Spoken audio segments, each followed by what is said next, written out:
የኢትዮጵያ ገቢው አነስተኛ ነው፣ ኦቶሜት እናድርግ፣ ይቀየር አሰራሩ ስንል እስከ መንግስት ድረስ ክስ ቀርቦ የመንግስት መሪዎች ተሰብስበው ይሄ ጉዳይ ብሎ የገመገሙበትን ጊዜ በጣም ያስታውሰኛል። ቢፒአር፣ ቢኤስሲ ኦቶሜት እናድርግ፣ ዘመን ተቀይሯል፣ እንቀየር ሲባል የነበረው ትግል በሀገር መከላከያ ሚኒስቴር በተለመደው ትራዲሽናል መንገድ የምናደርገው ዝግጅትና አካሄድ አያዋጣንም፣ እንፍጠን፣ እንዘጋጅ ያልንበትን ዘመን ያስታውሰኛል። በነገራችን ላይ የዛሬ 15 ዓመት የኢትዮጵያ የመንግስት ተቋማት ውስጥ ቴክኖሎጂ ላይ የነበረው ጭቅጭቅ ዌብሳይት ይኖራችሁ አይኖራችሁ ነው። ዌብሳይታችሁ መረጃ አፕዴት አያደርግም፣ ያሉት ኢንፎርሜሽኖች የዋሉ ያደሩ የቆዩ ናቸው፣ ይሄን ማሻሻል አለባችሁ አለብን ነበር ጭቅጭቁ።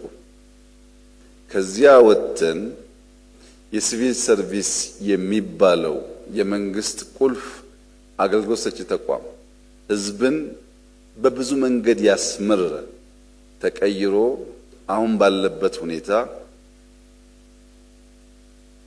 ዘመናዊነት ተላብሶ ማየት ለእንደኔ አይነት ሰው የሚሰጠውን ደስታ መገመት ትችላላችሁ። በዚያ ያለፋችሁ ሰዎች፣ በዚያ ጭቅጭቅ ያለፋችሁ ሰዎች ደግሞ እንኳን ደስ ያላችሁ። በዚያ ጭቅጭቅ ያለፋችሁ ሰዎች ደግሞ እንኳን ደስ ያላችሁ ብላችሁ ወዳል። መሶብ የኢኮኖሚ ኢንፍራስትራክቸር ነው። ልክ መንገድ፣ ኤርፖርት እንደምንለው ለአንድ ኢኮኖሚ ቁልፍ መሰረተ ልማት ነው። መሶብን በጥቅል ብቻ ሳይሆን በዝርዝር ማየት ያስፈልጋል። አንድ ዜጋ መታወቂያ ለመውሰድ 30 ደቂቃ የሚወስድ ሰርቪስ ቢሆን ያዘምኖ በ10 ደቂቃ ውስጥ መታወቂያውን ማግኘት ከቻለ ለዛ ዜጋ በነፃ መንግስት 20 ደቂቃ የሚያክል እድሜ ጨመረለት ማለት ነው። ያን 20 ደቂቃ ከፈለገ ሰርቶ ያተርፍበታል፣ አርፎ ተጨማሪ ጉልበት ያገኝበታል፣ ሌሎችም ቁም ነገሮች ሰራበት ይችላል። 20 ደቂቃ ከአንድ ሰርቪስ ለአንድ ዜጋ ማትረፍ ማለት በብዙ ሰርቪሶች ሲሰላ በዚያ ሰው እድሜ ውስጥ ምን ያክል የነጠቅነውን ጊዜ የነጠቅነውን ነፃ እድሜ መልሰን እንደሰጠነው ማሰብ ትችላላችሁ። ጊዜ በጣም ቁልፍ ሀብት ነው። ሰዎች መለስተኛ ሰርቪስ ለማግኘት የምናጠቃቸው ጊዜዎች ሲደመሩ መንግስታት በእነሱ ድክመት ምክንያት አመታትን ከዜጎች ሊወስዱ ይችላሉ። ያንም ያክል ትርፍ የሚያስገኝ የኢኮኖሚ መሰረተ ልማት ነው። ሁለተኛው ሌብነት ነው። እጅ መንሻ የሚጠየቅበት ሰው አግኝተን ስቆ ሲያስተናግድ አሊያም አዝኖ ሲያባርረን የሱን መከፋትና ማዘን ወደኛ እያጋባው ያንን በሽታ ያንን ሸክም ይዘን በብስጭት ወደ ቤታችን ሄደን ቤተሰብ ውስጥ ችግር የምንፈጥር ሰዎች እንደዚህ ያለው የገንዘብ ብቻ ሳይሆን ኔጌቲቭ ኢነርጂን ተሸክመን ከመሄድ የሚያድን ገንዘባችንን ሴቭ የሚያደርግ ጊዜያችንን ሴቭ የሚያደርግ ዜጎች ደስተኛ ሆነው በዚህኛው ስራ ደስታ የሚቀጥለው ነገር እንዲያሳኩ ያደርጋል።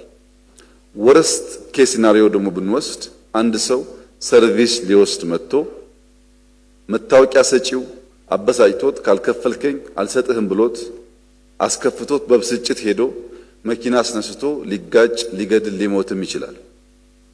ከብዙ ችግር የሚታደግ መሰረተ ልማት። ወደ መንግስት ደግሞ ስንወስደው በተደጋጋሚ የመንግስት ዋነኛ ስብራት ተቋም ግንባታ ነው ያልነውን አንድ ኤጀንሲ ወይም አንድ ሚኒስትሪ ብቻውን ሳይሆን መንግስት እንደ መንግስት የተሰናሰለ የሚናበብ አንድ ኢንቲቲ አንድ ተቋም ያደርገዋል። ባንኮች፣ ገቢዎች፣ ፓስፖርት የሚሰጥባቸው ተቋማት የተለያዩ ተቋማት ሳይሆኑ እንደ መንግስት አንድ ተቋም ሆኖ ከአንድ ቦታ ሰርቪስ ፕሮቫይድ ማድረግ የሚችሉ ያደርጋቸዋል። በዘመን ውስጥ ተወዳድረን የሚገባንን ነገር ለማግኘት ቴክኖሎጂ በጣም በጣም ወሳኝ ነገር ነው። ይህ መንግስት የኢትዮጵያን ብልጽግና ለማረጋገጥ 5 ቁልፍ ሴክተሮች ብሎ ከማይኒንግ፣ ከግብርና፣ ከኢንዱስትሪ፣ ከቱሪዝም እኩል ቴክኖሎጂም አንዱ ዋናው ፒላር ነው ያለበትን ቀን እና ጊዜ ሳስበው ይገርመኛል። ምክንያቱም ያኔ እንደ እብደት ይቆጠር ነበር። ያኔ ስንወያይ ቴክኖሎጂ በዚህ ፍጥነት ኢትዮጵያ ውስጥ እያንዳንዱን ዜጋ ኢምፓክት ማድረግ ይችላል ብሎ የሚያምን 2-3 ሰው ማግኘት ከባድ ነበር። የኢትዮጵያ ፌዴራል ፖሊስ ከቦሌ እስከ ዋናው መስሪያ ቤት የሲሲቲቪ ካሜራ እንዲያስገባ የዛሬ 20 ዓመት ገደማ ጥያቄ ቀርቦ ፌዴራል ፖሊስ ክፍያ መክፈል አልችልም ብሎ በነፃ ሰርቪሱን ከቦሌ እስከ ፌዴራል ፖሊስ ለመዘርጋት ለወራት የነበረውን ፍትጊያ ልነግራችሁ አልችልም። ከትናንትና ወዲያ ግን አንድ የሚገርም ነገር ገጠመኝ። የኛ መስሪያ ቤት እንግዶች የሆኑ ሰዎች ለስራ መጥተው ለመጀመሪያ ጊዜ ኢትዮጵያ የመጡ ናቸው ከውጭ ሀገር። ቀን ተዘዋውሮ ሪቨርሳይድ የከተማ ኮሪደር አይተው በኢትዮጵያ ተደንቀው እንዴት የምታምር ሀገር ናት ብለው ማታ ላይ ከሀያት ሆቴል ወጥተው ወክ ሲያደርጉ 2-3 ሰዎች በጋራ ሄደው ሞባይላቸውን ይሰርቁባቸዋል።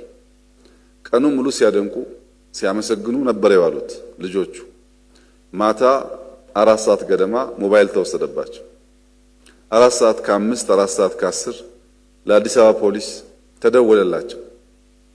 ብታምኑም ባታምኑም 9 ሰዓት ከ5 ሰዓት በኋላ 9 ሰዓት ላይ አንኳኩቶ የአዲስ አበባ ፖሊስ ሞባይላቸው መለሰላቸው።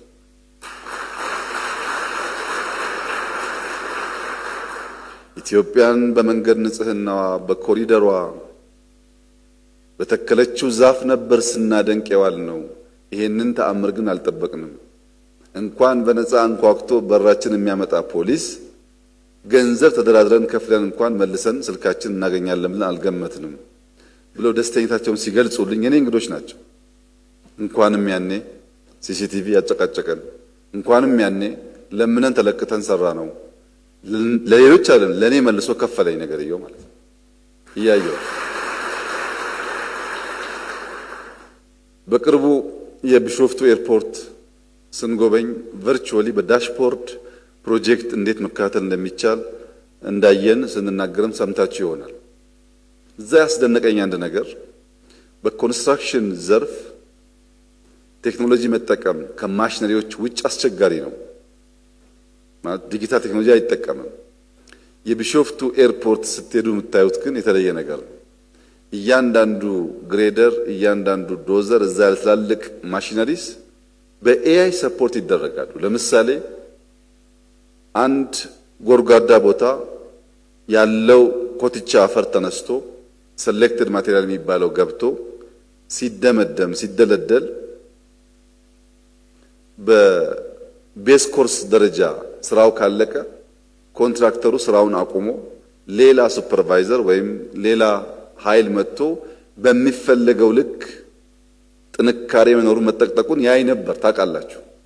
ወደ ቤስ ኮርስም ሲያድግ እንደዚሁ ሰቤስ ሲሆን እንደዚሁ ቼክ ይደረጋል። አሁን ግን ራሱ ማሽኑ አፈር እየደለደለ የት ጋር በበቂ ደረጃ ኮምፓክት እንዳደረገ የት ጋር ደግሞ እንደሚቀር ራሱ ትልቁ ማሽን ያውቃል። እዚህ ጋር ይበቃም ብሎ በኤአይ እየታገዘ ይጨርሳል። ከዛ በኋላ ተጨማሪ ሰው መጥቶ ሱፐርቫይዝ አያደርግም። ምን ያክል ጊዜና ገንዘብ እንደሚቆጥብ ገምቱት። አብዛኛው የኛ ስራ የኛ አስፋልት ኳሊቲ የሚጎለውና በየቦታው የሚቆፋፈረው ሱፐርቫይዝ የሚያደርጉ ሰዎች እዚህ ጋር ቴስት አድርገው እዛኛው ጋር ቴስት ሳያደርጉ አፕሩቭ ያደርጋሉ ረዘም ያለ ስራ ሲሆን። ማሽኑ ግን በእያንዳንዱ ሳንቲሜትር ራሱ እያየ እዚህ ጋር የኮምፓክት ደረጃው ያንሳል ስለሚል አስፋልቶቻችን በዚያ ቴክኖሎጂ ቢሰሩ ባጠረ ጊዜ ውስጥ አይፈርሱም ማለት ነው። የማይነካው ነገር የለም። ከሳምንት በፊት አይታችሁ እንደሆነ አላቅም ክራቤቶች የጀመረው የስሪዲ ቤት አስተራር አለ በማሽን የሚሰራ አንድ ቤት በስሪዲ እያተሙ መስራት የሚያስችልን ቴክኖሎጂና እውቀት ኢትዮጵያ ውስጥ አየን። ሃውሲንግ የቤት ችግር ለኢትዮጵያውያን ስቃይ ነው። ስሪዲ ተጠቅመን ቤት የምናበራክት ከሆነ እያንዳንዱን ዜጋ እነካለን። የኛ መሰረተ ልማት ግንባታ ስርዓት ጥራት ያለው ለትውልድ የሚሸጋገር አይደለም። እንደምታውቁት ይሰራል፣ ሽሮ ፈሰስ ባይሆንም ይፈራርሳል። ያን የሚቀይር ዘመናዊ ማሽኖች ኖረው ጥራት ያለው ኢንፍራስትራክቸር ከገነባን 20-30 ዓመት ያገለግለናል። ዜጎች ለመታወቂያ ለፓስፖርት መከራ ከማየት ጊዜ ሴቭ ያደርጋሉ። በድምሩ ቴክኖሎጂ የማይነካው ሴክተር የለም። ግብርናችን እየነካ ነው፣ ኢንዱስትሪ እየነካ ነው፣ ማይኒንግ ሴክተር እየነካ ነው። ቱሪዝም በጣም በብዙ የተሳሰረ ነው። ቴክኖሎጂ ሴክተር የኢትዮጵያን የፋይናንሻል ሴክተር ዛሬ ከ55 ሚሊዮን ሰዎች ዜጎች በላይ በሞባይል መኒ በትሪሊየን የሚቆጠር ገንዘብ ትራንዛክት ሲያደርጉ የምታዩ ሰዎች አቅላችሁ አትመልከቱት።